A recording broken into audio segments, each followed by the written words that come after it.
मेरी शक्ल देख लो आसिम मुनीर, ये चौकी मैंने जलाई है,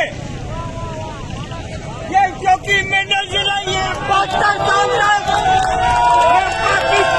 के फौज से मोहब्बत करता था। अस्सलाम वालेकुम, मेरा नाम अब्दुल हमीद है।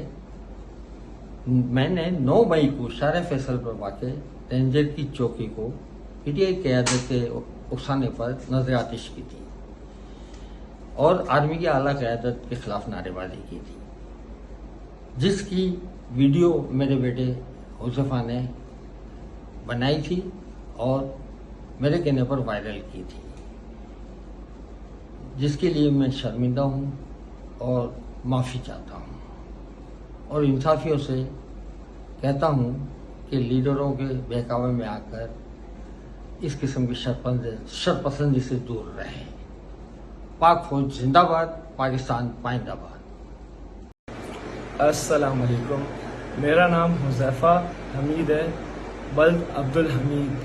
9 मई को मेरे वालिद ने पीटीआई की क़यादत के उकसाने के ऊपर रेंजर्स चौकी को आग लगाई और मैं उसकी वीडियो बना रहा था।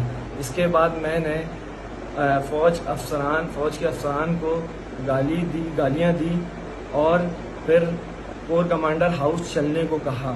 इस पर मैं बेहद शर्मिंदा हूँ और मैं अपनी दिल से माफ़ी मांगता हूँ। पाक फौज जिंदाबाद, पाकिस्तान पाइंदाबाद। बिस्मिल्लाहिर्रहमानिर्रहीम। कल एक बाप बेटे ने टीवी पे आकर ये अनाउंसमेंट की कि लीडरशिप के कहने के ऊपर रेंजर्स की चौकी को आग लगाई गई। मैं इसकी पुरजोर मजम्मत करता हूँ। हमने पूरे कराची में इनका डेटा चेक किया, इनका ताल्लुक पीटीआई से नहीं है, ना ये पीटीआई के वर्कर हैं, ना ये सपोर्टर हैं।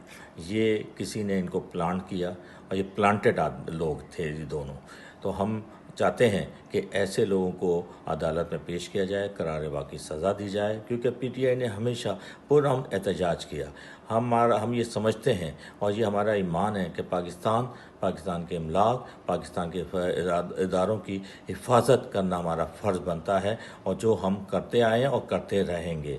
तो इंशाअल्लाह आइंदा भी अगर कोई इस किस्म की हरकत करता है तो बिल्कुल मैं चाहता हूँ कि पुलिस उनको अरेस्ट करे और उनको करार वाक़ई सज़ा दे, ताकि ये भेड़ जो है ना हमारी सफ़ों में, इनको बेनकाब किया जाए। पाकिस्तान जिंदाबाद।